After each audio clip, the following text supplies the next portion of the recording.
Cheryl and I are the proud owners of a farm in Buckingham, Iowa.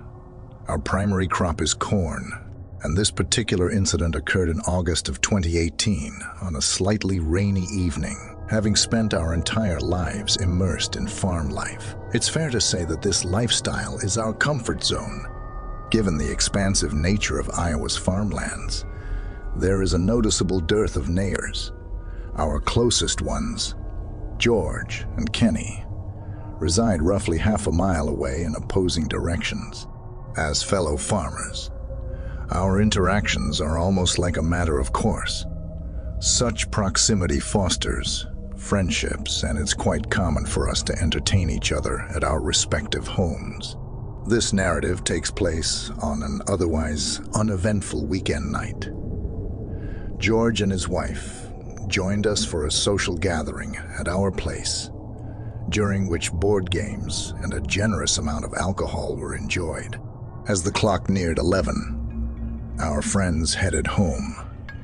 Their residence was a mere 30-second drive away, following a straight path. Cheryl and I continued our revelry, sharing a bottle of wine while watching one of our cherished movies. Fatigue began to set in as the effects of the wine settled upon us. Our intention was likely to doze off on the couch together when a knock suddenly reverberated through our front door. Given the late hour, this occurrence was unprecedented. It had never happened before. However, the knocks were accompanied by a muffled voice saying something we couldn't quite discern. Quickly lowering the volume of the TV, we strained to catch any repetition of the sound. Roughly 20 seconds later, another set of knocks resounded along with the voice, imploring, "We need help." I moved to rise and open the door, but Cheryl intervened, shaking her head to discourage the action. I whispered my intention to merely inquire who it was, to which she cautioned against revealing our presence. It seemed, however, that whoever was outside was already aware of us being home. Approaching the door, I inquired, "Who is it?" The voice on the other side responded, "Oh, thank God. Can you open up? We're lost." Seeking more clarity, I asked, "Who's we?" A short pause preceded the response. My wife and I.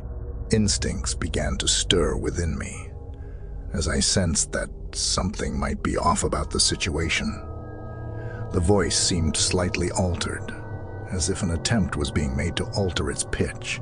Nonetheless, the assurance that it might be George briefly quelled my suspicions.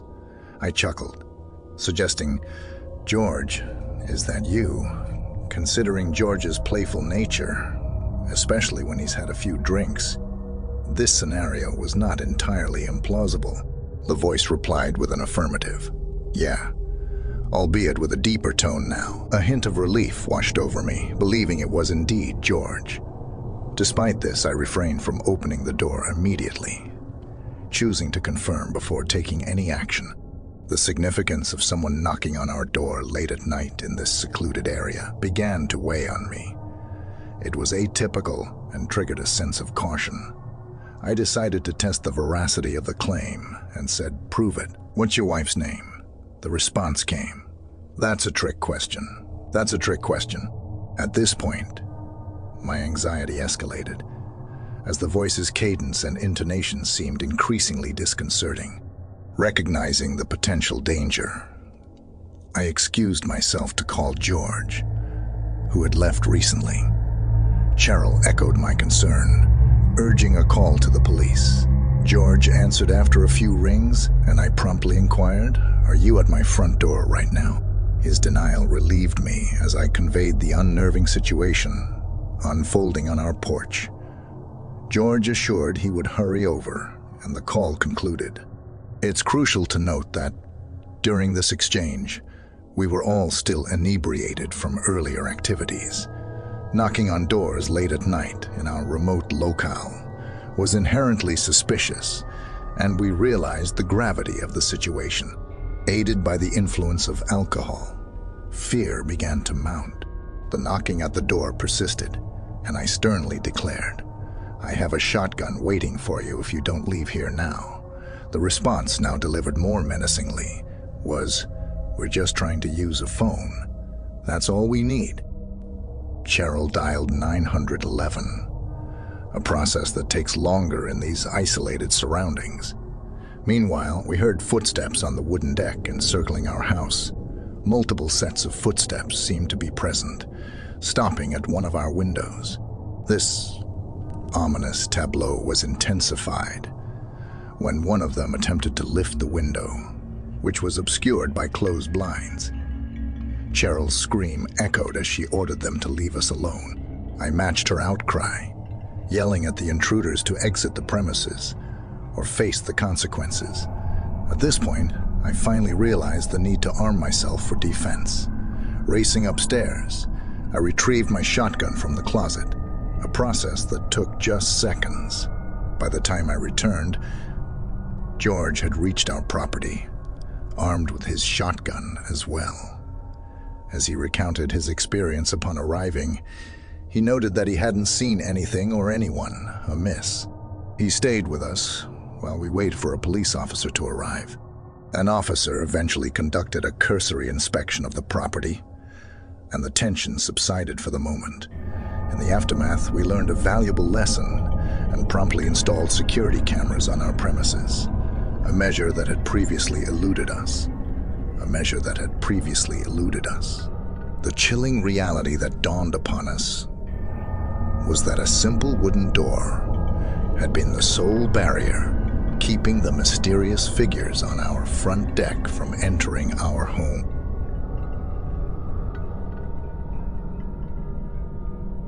This story unfolds during the summer of 2018. On my grandparents' farm, I found myself alone one evening since my grandparents were away. The arrangement was that I was being paid to watch over the farm for a couple of nights. As the last night of my responsibilities approached, I was engrossed in watching TV in the living room. However, my attention was diverted by a strange noise emanating from outside in the cornfield. Initially, I dismissed the sound, attributing it to perhaps a wandering deer. But that assumption quickly changed when I heard the chorus of cows in the vicinity start to moo simultaneously. Ordinarily, a solitary cow might emit a moo, but the entire herd becoming agitated like this signaled something unusual to incite such a reaction. Something or someone must have startled them. Being the sole occupant of the farm, it was my duty to investigate. Dressing in a coat, I prepared to head outside. But just as I was about to exit, I heard an unnaturally high-pitched cow scream. The eerie sound rooted me to the spot. Trembling with apprehension, I realized that something was seriously amiss with the cows. Racing upstairs, I reached my grandpa's room, where he always kept a few guns beneath the bed. Retrieving his hunting rifle, I ventured outdoors. Despite my presence, the cows continued to moo incessantly. I made my way to the barn to ascertain the source of their distress. Initially, everything seemed in order, with the cows present in their stalls. Yet, as I progressed further, I noticed one stall empty, a cow missing.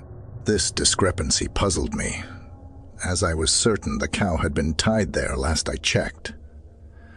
At that moment, I thought I heard a cow emit a high-pitched, distressed sound from the cornfield outside the barn. As I began walking towards the field, I could swear I heard indistinct voices, like people talking. Frustrated and unnerved, I decided to take action.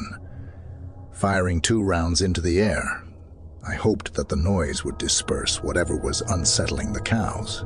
Astonishingly, the result was immediate. The cows fell silent, and the ominous noise from the field ceased. However, my triumph was short-lived as I suddenly heard footsteps within the field. Though hesitant, I knew I couldn't hide inside the house while potential trespassers lurked outside.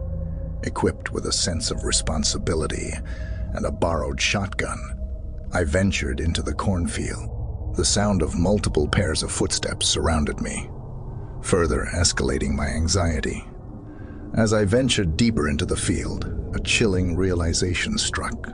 I wasn't alone. Someone dressed entirely in black stood a few feet away from me, down one of the corn rows.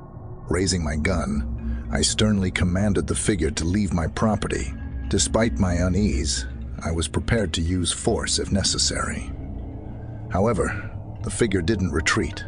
Another shot into the air followed, intended to act as a deterrent. But the person remained immobile. As they began to advance, I brandished my weapon and shouted, demanding they stay away. Only then did I notice that this person was accompanied by several others, each wearing sinister masks. As the tension mounted, they congregated in silence. Fear gripped me like never before. I sensed impending danger. A chorus of eerie chanting began, a nonsensical utterance that resembled a song but was unintelligible to me. I couldn't shake the impression that their strange chant held ritualistic undertones. Overwhelmed, I seized the chance to flee, bolting down several rows of corn. Breathless, I paused and unleashed several shots in their direction.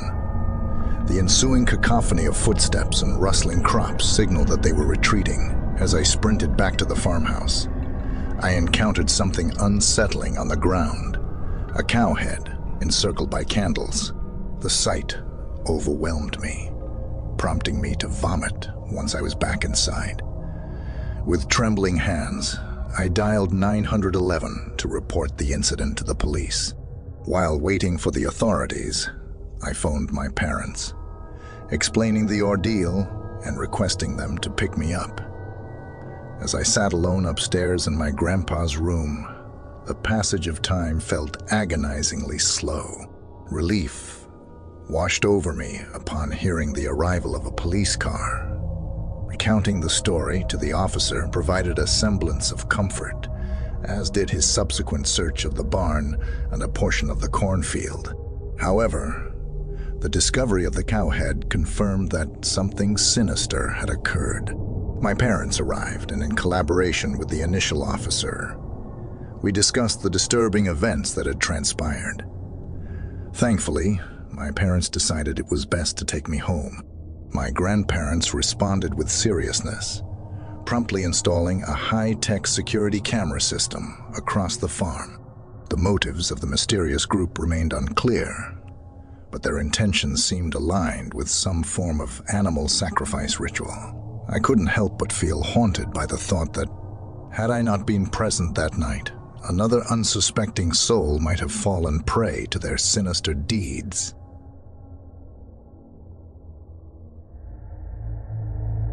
I'm Amos Howard, and I'm a 25-year-old living on my family's farm in the midst of rural Arkansas. While my parents are away, I often help manage the farm. Despite being groomed to take over the property eventually, I've never been particularly enthusiastic about staying here. my whole life. The incident I'm about to share, which took place last July, solidified my discomfort with the farm life. During one of my parents' trips, my two sisters, Crystal and Morgan, and I were tasked with looking after the farm. Our farm is a modest family-owned operation, far from being commercial. While my sisters and I were occupied with our respective endeavors, we were united in our desire to eventually leave the farm and pursue different paths. One downside of farm life is dealing with predators, not just the animals, but the humankind as well, who occasionally target farms for the theft. One night, as darkness settled in, my sisters were immersed in their online college work. Crystal, engrossed in her summer courses, was busy with her laptop in her room, while Morgan and I were unwinding by watching TV in the living room. The allure of the farm was wearing thin on us, and while my sisters harbored similar sentiments, my desire to venture beyond rural Arkansas was especially strong. Farm life also brought its own set of challenges, one being the presence of predators. Not just the animals that feed on our produce, but humans who attempt to steal from us. It's a reality we've had to contend with, albeit infrequently. In anticipation of such situations, we kept a few guns in the house. Additionally, we had 2 dogs to guard against intruders. On this particular night, our tranquility was shattered by our dog's frenzied barking from the backyard. Instinctively, I rushed outside to investigate. Both dogs were fixated on the crops, agitated by something beyond my field of vision. In an attempt to quell their noise, I admonished them, silencing their barks momentarily. As I stood facing the crops, straining to hear, a chilling sound reached my ears. A human whistling. This was an unsettling new experience for me, as I was confronting a trespasser on our property without my father's presence. My initial impulse was to fetch a gun, but my sisters, Crystal and Morgan, implored me to reconsider my plan to confront the intruder in the dark confines of the cornfield. Their counsel resonated with me, dispelling the bravado that had initially driven me. Instead, I repositioned myself in the backyard, where the dogs remained fixated on crops. Aiming a gun into the air, I fired a shot, hoping the noise would deter the unwanted visitor. My voice joined the gunshot, sternly ordering the intruder to leave. I believed this display of authority would succeed, and I retreated indoors. Inside, we laughed off the situation, relief punctuating our laughter. However, our momentary levity was short-lived as the dogs resumed their frenzied barking. Instinctively, I prepared to replicate my previous actions, but I was gripped by dread when I spotted a man merely 20 feet away from the dogs, standing before the cornfield. Our eyes locked, and I vocalized my presence, causing him to flee into the cornfield. My sister's skepticism about confronting the trespasser was well-founded. A sense of vulnerability permeated the air as I retreated to the dogs, apprehension overpowering any instinct to give chase. Resolving to protect our dogs, I unclamped their chains, ensuring their safety. Apprising my sisters of the intruder's proximity, we collectively agreed to contact our father. Reassured by his support and encouragement, I discharged another warning shot into the night, signaling our determination to safeguard our home. This final act punctuated a night fraught with tension, spurring us to retire to our respective rooms. The dogs found solace indoors with my sisters, and I brought the gun with me, seeking a semblance of security. As I settled into my room, laptop in hand, I was met with an eerie noise, a whistling sound emanating from outside. My senses heightened, and I hastened to my window, where I observed a figure meandering across the grass. Locking eyes, the stranger ceased his whistling, his attention fixed on my window. A surge of empowerment compelled me to confront him, a blend of bravado and fear guiding my actions. I grabbed the gun and deliberately aimed at the grass, firing a shot that startled the stranger. He bolted, disappearing from my line of sight, a gesture of defiance that ended his unsettling charade. Disclosing my actions to my sisters, we fortified our resolve to stand against this incursion. Ensuring the stranger's retreat, we hunkered down for the night, each sister sharing her space with one of the dogs.